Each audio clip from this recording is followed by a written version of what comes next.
Hello, everyone. Welcome to our fourth class for our Healthy Eating Challenge. Everyone who's online, hello to you guys. As you get to see my inception on the screen now because of where my camera is. The last 3 weeks we have been, now you're all going to notice it.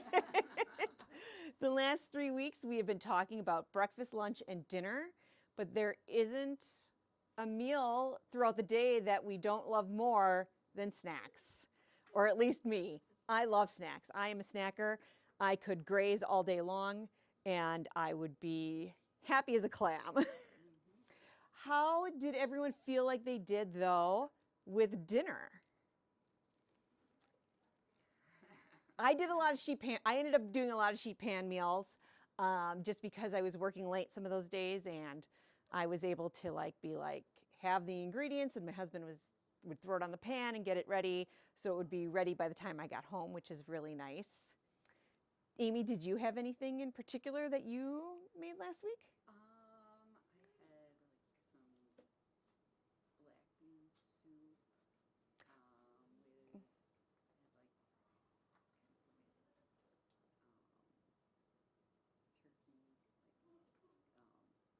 Probably wasn't the best turkey bacon. Oh, well, I mean, bacon is still you can't, you don't have to deny yourself that. So, oh, that sounds amazing. A black bean soup with turkey bacon does sound kind of amazing. And then, what else did I have?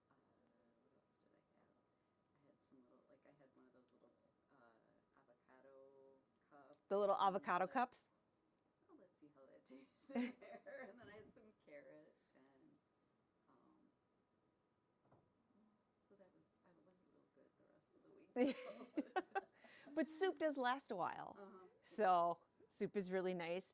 Anyone else make anything that was, that they felt was really easy, or something that they were like, this worked out really nice?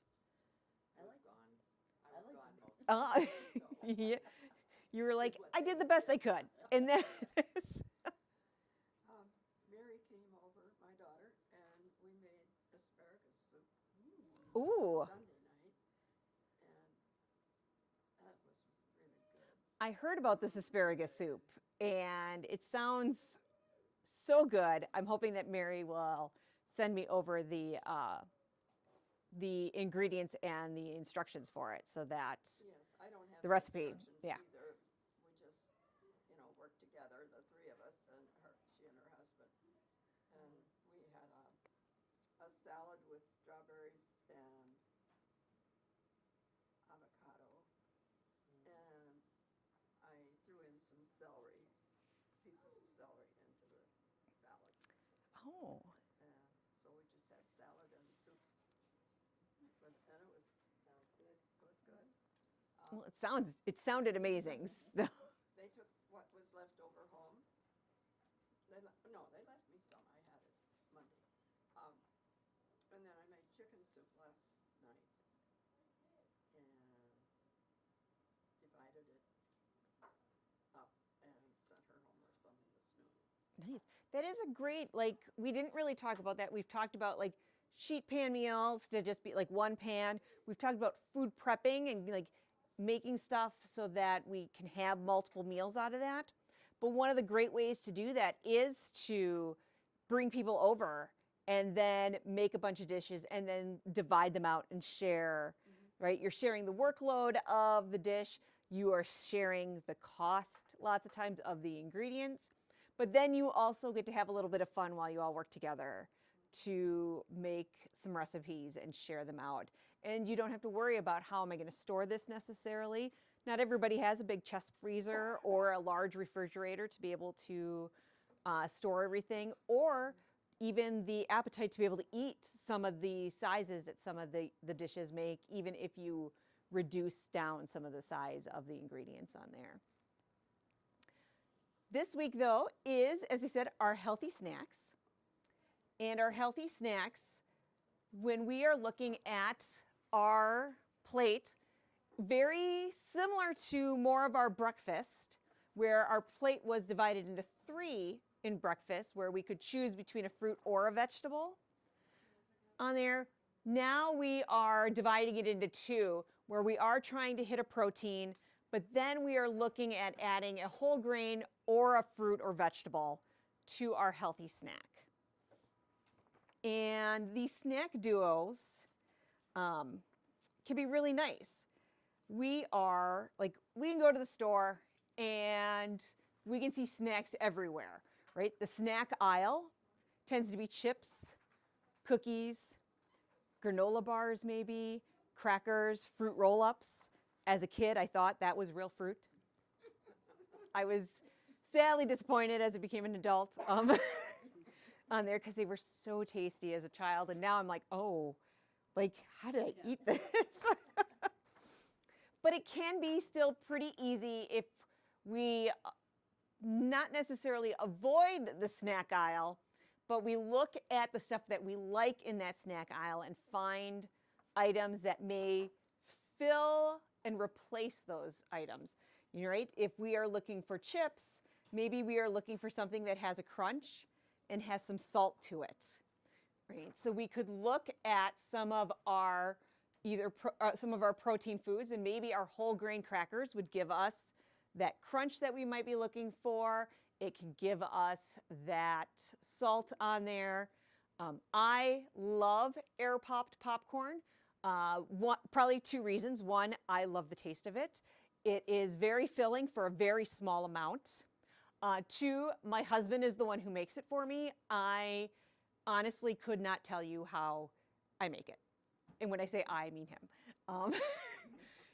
We have a little glass popcorn popper that goes right in the microwave. It uses no oil. We just pour the kernels. You like how I say we, and I don't. Once again, don't do it. We put the corn kernels in there, cover it up with the cover, put it in the microwave for whatever the magic time is, and we have microwave popcorn without using like a plastic or like a wax lined bag, without the processing that maybe comes from those easy like microwave bags that we have. But I still get quick popcorn every night. I think it takes maybe about a minute and a half, could be 2 minutes.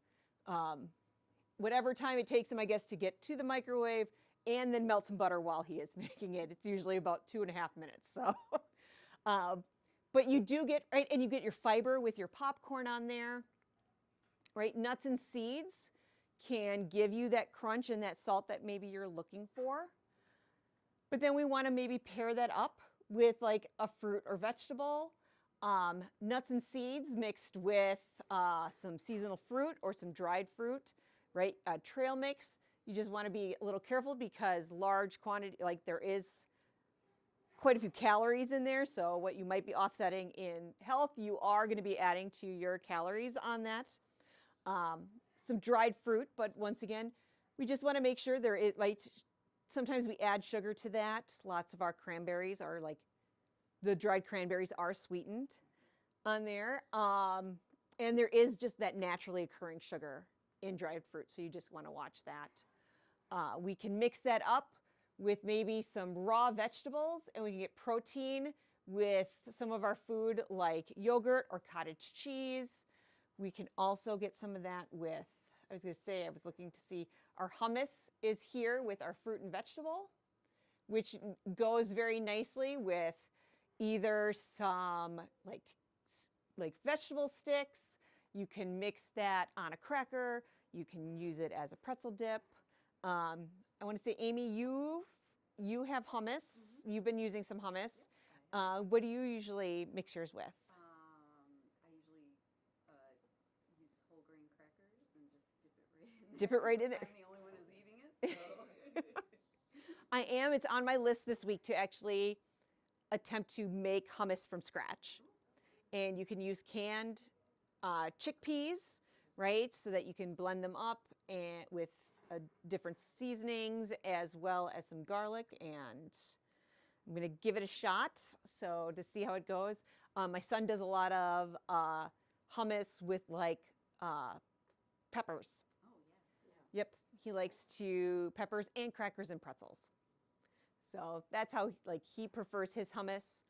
on there. And there is a wide variety of like different flavors. There's like garlic, there's like red pepper. Somebody made like an everything bagel seasoning. So it has like the poppy seeds and the garlic and the onion powder and all of that kind of mixed in on the seasoning on top.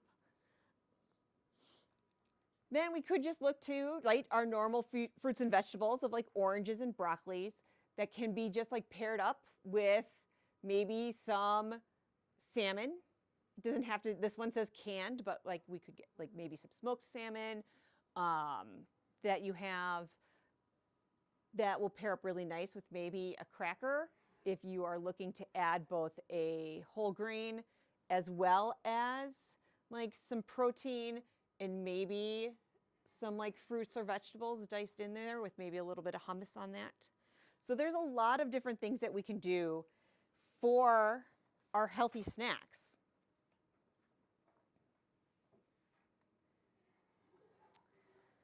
But one of the things that we do have lots of times with healthy snacks is maybe we will reach for a soda or a sugar sweetened beverage. And this does include the diets like Coke, Pepsi, Mountain Dew Zeros, as well as just like the Diet Cokes, the Diet Pepsis on there. Sugar does it does nothing for you but add some calories to it. It doesn't, what I did learn is that there's a hormone in our stomach that tells us when we're hungry. And it tells us when we're not. And when we eat food, it goes, oh, I don't need to eat anything. But it doesn't work when you drink a beverage. Beverage doesn't fill that void that triggers that hormone. So that you can think that you could be like, oh, well, I'm just having this soda, it's gonna be fine, and then you're still hungry, even though you've just consumed those calories. So those beverage calories, right, they will add to your calorie column, but they won't add to any sustainability for your hunger. The American Heart Association does recommend that women not consume any more than 100 calories of sugar a day. Men get up to 150 calories. And it could be really hard if you end up finding that you are consuming a lot of that. We can just look here. Just a 12-ounce glass of iced tea has 100 calories in it right there. It does have 19 grams of sugar. So, right, you would have to drink a lot of iced tea to just hit that 100 on there. But as you go through, you can just kind of see where like apple juice has 40 grams of sugar, which is more than what soda has. So you could be choosing a healthier option, but realize that that naturally occurring sugar in there could be the downfall of some of our sugar intake, and we might not even realize that. So as we talked about other beverages in the past, right, water clearly is the one that we need to consume the most. Our bodies need that the most. But there are, right, we can just, all of these are fine. It's just that moderation that you should just check with your doctor in regards to which would be the ones that will be, even in that moderation, the right choice for you.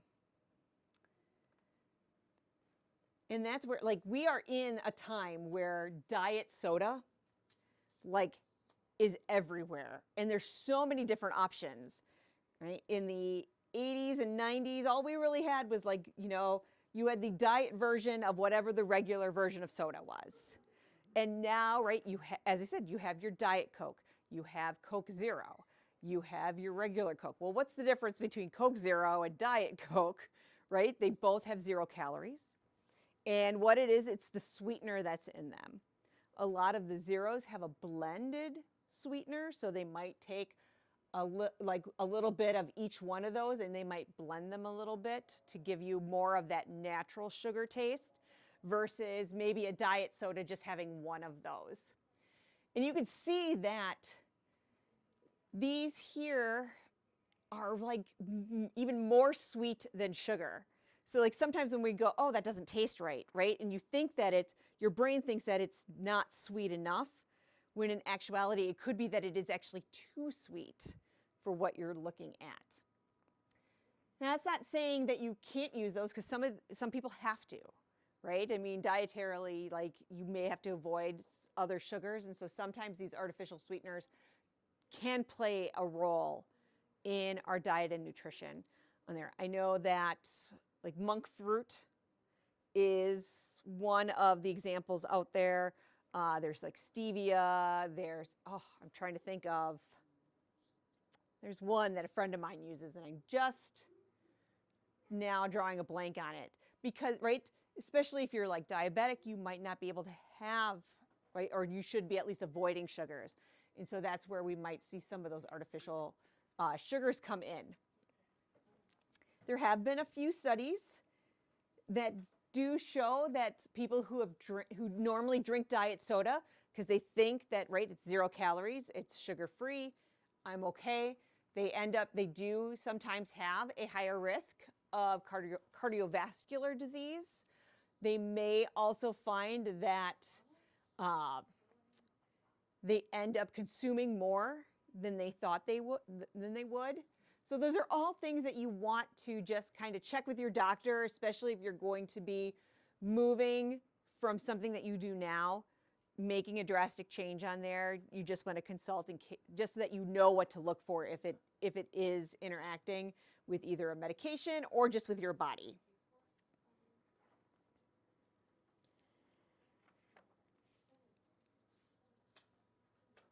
When we are down those snack aisles, it can be really, like, when we think of snacks, we do think of like packaged foods, right? We want to grab a snack real quick, right? Maybe we're going to run into the Quick Trip, right? We're driving, and that's going to be like my snack right? I'm just going to go an hour and a half. I just need something to sustain me till we get there. So just knowing what we are consuming and how the package is laid out in the packaging, right? That front of that package is designed to like grab your attention. It is made for you to go, oh, I notice, I see that. And not everything does, right? There's going to be some items that either the like old generic brands that were just like the white and black boxes. I don't even know if they make them anymore now in that color. But like you could see, for instance, right, this cottage cheese one here, right? It uses, right? It's giving you this nice green field. It's giving you the cow. It's giving you this like bold red, so it stands out so that it attracts your eye, but gives you that feeling of like, oh, this has, right? It's coming from nature. It has to be good. It has to be healthy, right? They're giving you like the same. Here is that green. That green lots of times tends to be associated with like health foods, right? So they're using coloring. They might be using the size of the font, all those kind of things to attract you to want to look at it. And the longer you look at it, the more likely you might be to pick it up, to look at it more. And if you have it in your hand, the more likely you are to maybe continue putting it back into your cart. If it's made it that far, you are halfway to that point on there. So you just kind of want to look, like, just realize that sometimes you might be looking at something because that is what its intention is to get you to look at it. We talked about the claims that sometimes are on there: organic versus certified organic, natural, like whole wheat or whole grain versus 100% whole grain. So just realizing that what might be written on that front might not necessarily be what you're looking for. And that's where the back of the package is really our important aspect. It's going to give us like our ingredients list. It's going to give us the nutritional facts, our serving sizes on there. That's where all the words are, where people are trying to avoid to have to look, because this has a nice big bear on it, right? That just, you're like, what? Like first you're like, what is that? Like, what does a bear have to do with oats, right? So it's all those kind of things that they pull them in. So we really want to look at the back of our label. We talked about the last 2 weeks, the fewer the ingredients, the more pure the food is, right? And if you can't pronounce it, I would say it says probably not a food ingredient. That's not necessarily true, right? You could say, oh, that's a chemical, but lots of chemical, like salt is a chemical. Like there's a chemical equation for salt. So just knowing, right, we all have little computers now with us. It is super easy that if you don't know what an item is, like an ingredient is, just Google it. Take a look, what is blah, blah, blah. And you'll get a good idea right away what it is, right? You're going to get a few top hits on there. Your sugars are going to be in your ingredients, but also realize that some ingredients, for instance, like fruit, it won't be listed as sugar. It'll be listed as apple. And so you could be like, well, is that, like that apple's going to add some sugar to that. And those sugar numbers will be in the nutritional numbers in there. But just realize that that sugar is going to be added both as like in fruit. You might see sugar listed as like a malt. For instance, the company in town here, just across the street, they produce malt extracts, which comes natural from grain. They break it down, but it is still sweet. It still creates like a sugar property to it. And then some of the things to avoid, like palm oil, in part, you'll start noticing that there's going to be more and more companies that say, not made with palm oil.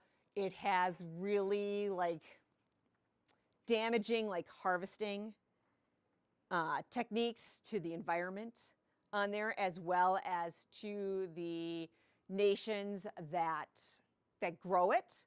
So a lot more companies are moving away from some palm oil in regards to the sustainability aspect of it. On your sheets, you should see that there is a little bit of nutritional facts to look at, right? Things that we want to sometimes avoid, items that are low in sodium, maybe high in fiber, low in that added sugar. That's where, and then some of the essential vitamins, ones that maybe you're targeting for. Are you looking for something that's high in calcium or high in iron? Those are the things that you'll find on your nutritional label, where it will tell you at least what the percentage of the daily value that you should have is in here. So for instance, right, this has 10 grams of protein, which is 16% of the daily value that the average person is supposed to get. Now, depending on your protein level, right, of what you want to consume, you might need to consume more than what that average is. So you might use that grams versus that percentage.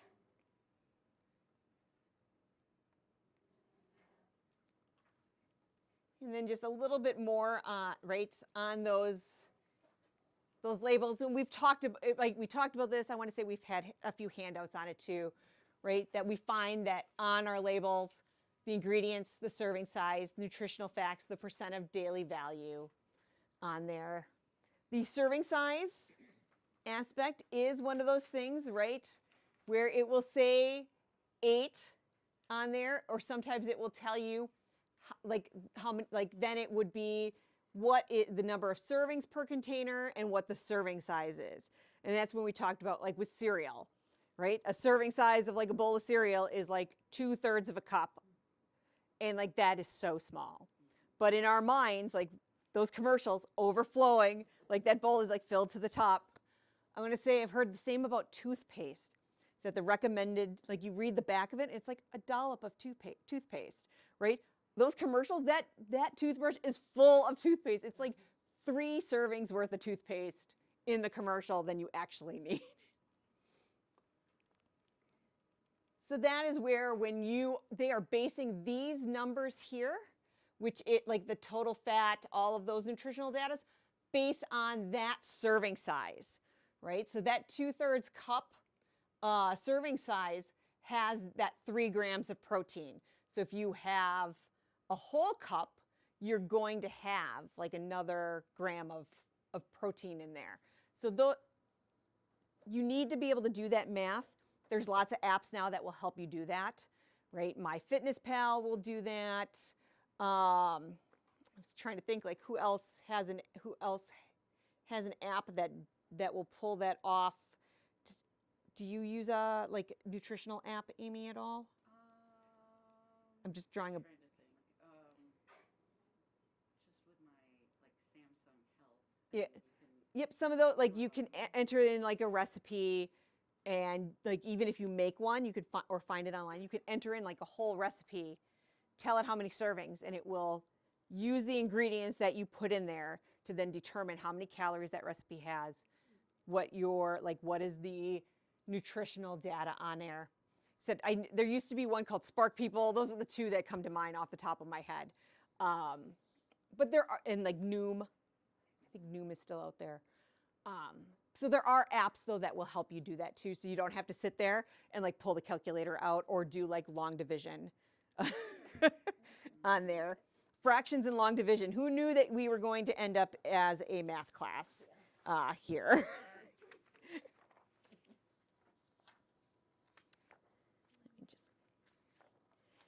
And the last thing that we really are going to go over before we start making some snacks, there we go, is if you shop at a store that has a bulk bin section, you can stock up on some healthy snacks. I don't believe that the Piggly Wiggly in New Holstein has a bulk bin section, but I could be wrong. It's been a little while. I know that the Walmart in town here does not. But for instance, there are several grocery stores up in the like Fox Cities. I want to say like Pick and Save and Cops, I believe, have bulk bin sections. Some of the festival foods do. It is nice, right? Because you can just purchase what you need instead of buying like this big, gigantic bag of like chia seeds. If they happen to have, like, this is a lot of chia seeds. I want to say I've had this now for probably 2 months, and I don't go through like cups of chia. It's like teaspoons and tablespoons of it, right? I don't know if I needed 2 pounds of chia seeds, but maybe I only needed a half a pound. That is where like the bulk section of the store comes in, because you generally you'll have slightly fresher ingredients if it is an item that rotates really fast. You can purchase what you need so you can limit your food waste. You can also, I like the idea of exploring new foods, right? Take just a little so you can find out whether or not you like it. For instance, my husband hates chia seeds. Doesn't like it in anything that I make. So like if I'm making overnight oats, he does not want chia seeds in them. Like, because he doesn't like the texture like at all. Like he doesn't like them hard, he doesn't like them soft. So for him, that would be really good. Like he would have hated to have to buy, if he was the only one trying it, to buy a 2-pound bag just to try it. You can save money. I would say not all the time though. Lots of times they will still have bulk bin pricing, and so if you're buying whatever that size is of a mass marketed product, you might still pay less for some of the mass marketed products because of the fact that they are producing in such large quantities, and it's sitting on the shelf longer. It's not going to be as fresh. These bulk bins might not be using the preservatives to have it last for a long term. So I would always look at the pricing and see what fits your budget, as well as what fits your nutritional needs and wants on there. Your items usually available in bulk bins will vary on there. There are some that do cereals. I can't say I've run across one, but it could be that I just don't ever think to look for a cereal in a bulk bin area. But rice and grains, like legumes, beans, peas, popcorn, nuts and seeds. I have seen where they have the nut butters where like you can select it and then you can have it like grind it up for you into a container. Dried fruit. I haven't seen pastas, but I would venture to guess like bigger towns and bigger stores might have those kind of things. Teas and coffees, like we've seen the coffee ones that you can get, right? You can fill up your coffee bag on there. right? You could get like the ones that I remember the most are candy. I remember going to like bulk bin candy stores, but I know that they have they do have like, you'll find these usually almost near the same area where the bulk bin candies are sometimes. Most of the times they will have a bag for you to use, and then you are like, you're filling it out. You might be weighing it there so that when you get to the register, they just scan it on there. So one of the things though to consider is how you're going to store them. Does the item get stored in maybe an airtight container versus that bag? Can you leave it in the bag that you just put it in? So those are the things that you might want to just research to make sure that before you start bulk binning items that you know how you want to store it, because nobody wants to go and pull their flour out and then find out that their flour went rancid before they got a chance to use it. When things that are in bulk, for instance, I had bought some, it's like a trail mix, but it's things that you can add to your cereal, like walnuts Oh, sure. and some dried fruit and all. And the nuts are smelling kind of old. Now, it seems to me I heard that you could put them in the oven at a low temperature for a small amount of time, and that would help. Oh. And I think I tried that once, but I can't remember. I would have to look that. I don't know what that answer would be, but I could look it up and see what at least the guidelines are, because I'm not sure like if you're bordering on where it's like, is it starting to turn or is it just kind of getting stale, right? Where that line is on there as to where that oven might. Yeah, I don't think it was going to hurt you or anything. Yeah. It just I think so, like sometimes they're like, I want to say I've read like if your asparagus starts to look droopy, right? Put it in a little water and it might perk back up. So you haven't hit that like this has to go into the garbage line yet. The internet is full of like there are so many people who like homestead and who like they blog on homesteading and how they or just like how they do storage of food and that. It is amazing the information that is out there to like especially to help you like stretch out not just that food budget but to eliminate like food waste on there. It's like how can you use that item before it goes bad, or is there something I can do to keep it from going bad quicker? So some of our snacks today we're going to do is we're going to mix up kind of like, this was supposed to be a like oat ball, but it does not stick together with the tahine like it might with like an almond or a like peanut butter. So instead of it being in a ball form, I'm just going to show how it kind of is, right? It fell apart every time I went to ball it. We're going to use this as a granola for on top of, we are going to have a cottage cheese dish that you can try, as well as a yogurt parfait. So it will add a little, it's not going to be real crunchy because it's still pretty soft. We didn't toast this up at all. But it'll add a little bit of whole grain to our snack, right? Because we'll get our protein from our cottage cheese or our yogurt.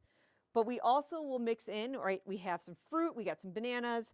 I have some, oh, here we go. Got some berries. We also have some apples that we can have. So we actually will be able to use 3 of the items that in one of our snack bowls. And these are ones that you can pretty much kind of prepare up ahead of time a little bit and just grab and go, which is really nice.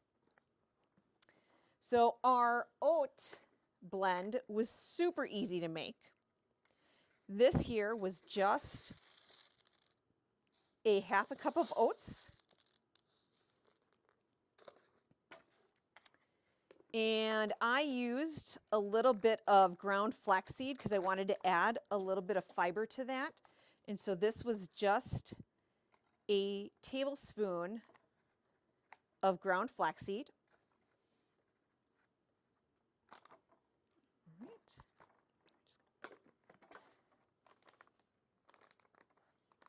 a dash or two of cinnamon, about a tablespoon of maple syrup,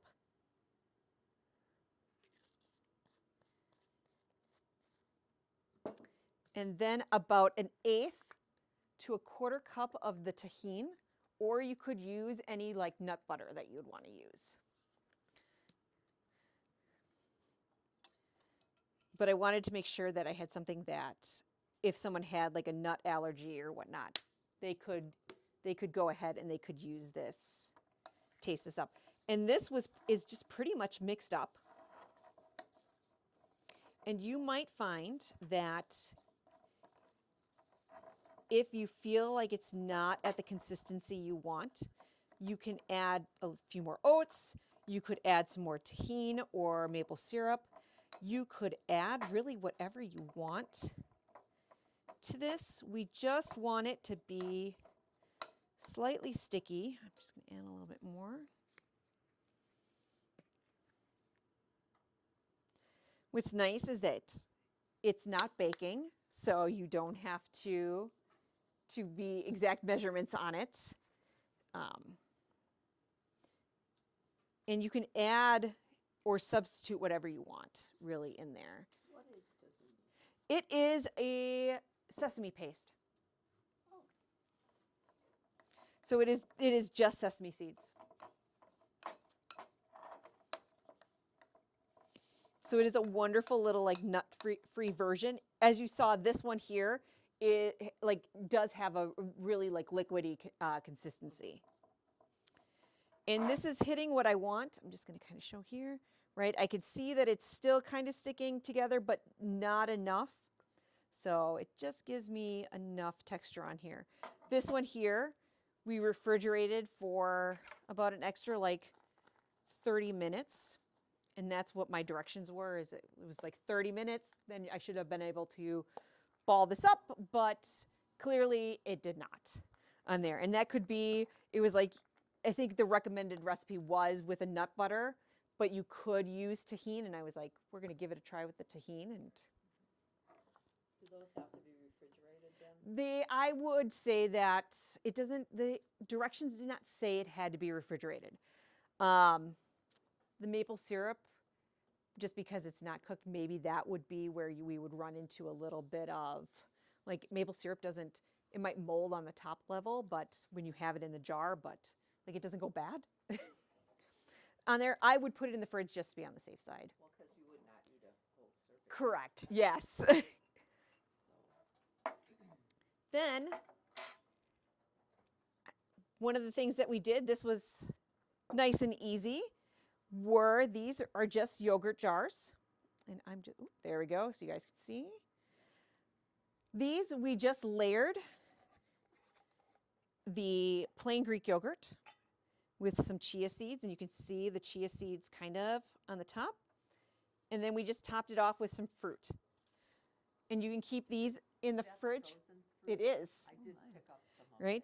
that. And these will stay in the fridge for about 2 to 3 days on there. And so each layer, you can kind of see where the chia seeds on the top here, they just started to puff up a little bit, but you can see here on the lower where they are really starting to absorb that yogurt. Those little black things. Yep, those little black things. That's good. Yep. That gives it the extra protein. I mean, is it Yep. necessary No, to use it's not necessary. and flax? Nope, not at all. You don't need that at all on there. It is just a taste and consistency profile that you're really looking for. Or your nutritional aspect. As I said, like the flax will add some fiber in there. I want to say the chia will add a little bit of protein, and I wanted to look to see if they had their fiber content listed here, right? As well as like there's 8 grams of fiber with the chia seeds as well. And then I have some of the frozen fruit, so you guys are going to be able to make yourself some parfaits that you want. One of the snacks that I like, though, is it's a cottage cheese apple dish. And I just grabbed some bagged apples because I did not want to have to go to the hassle right now of like peeling and coring apples. Are Nope, these are in the refrigerated section. So they'll use like a citric acid or a lemon juice. My youngest son, when he was in elementary and middle school, loved to take apples to school, but did not like them because they would brown. So pineapple juice. You could like just give them like a rinse with pineapple juice, and they will stay their natural color for at least the day. Does lemon juice do the same It thing? does the same thing. He didn't like the taste of lemon juice at the time, so but he liked the taste of the pineapple juice. And we would just get like the little cans, and like I would be able to use like a can for like a whole week on there for them. So we just dice up some of the apples. I might have diced up a few more than I needed, but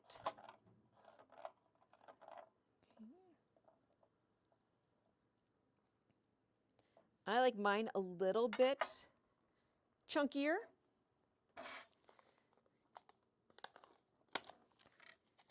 And I use the 4%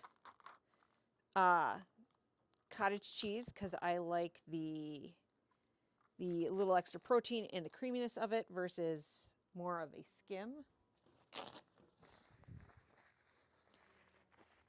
And so you're going to put about like a half cup to a cup. This is really, as I said, like your choice. Do you really like cream or cottage cheese? Use more cottage cheese. If you are looking for more of like that apple, go ahead and use less cottage cheese. Put that there. So I pretty much will take some cottage cheese. I will take some maple syrup.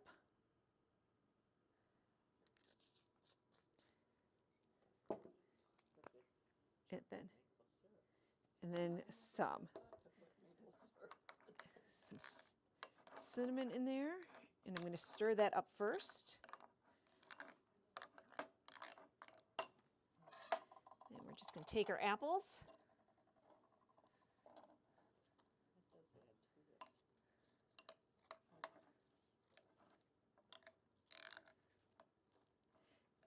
This one I would make when I was ready to eat it. I wouldn't store that one because the apples will start, like you could mix everything else but the apples, but those apples will probably add some water to that, and you're going to get kind of more of a like runnier. So that's what we have here.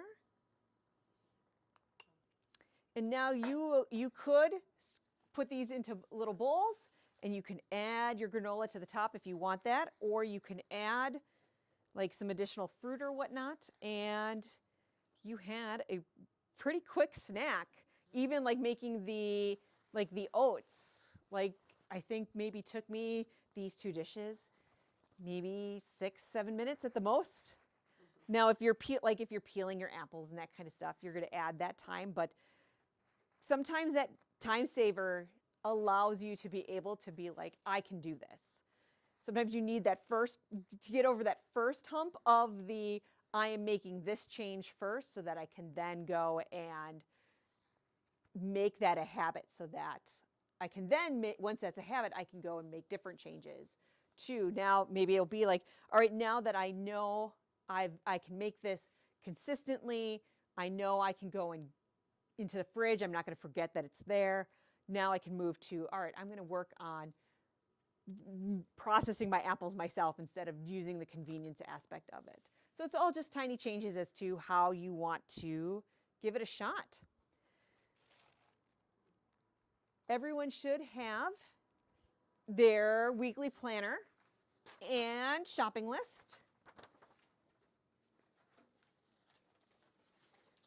All right, so now we are going to be looking at all 4 columns on there for both our meal planning as well as our shopping planning.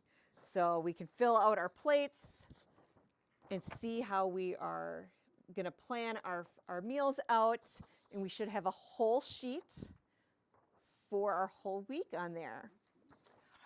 Next week is our last week It is our celebration week. I'm unfortunately not, oh, I don't know, unfortunately. I am going to be out of town, so I actually will not be here. Amy and Pauline are going to actually be here to assist that one. This is our celebration. So we are encouraging people we're going to do it kind of as a optional potluck.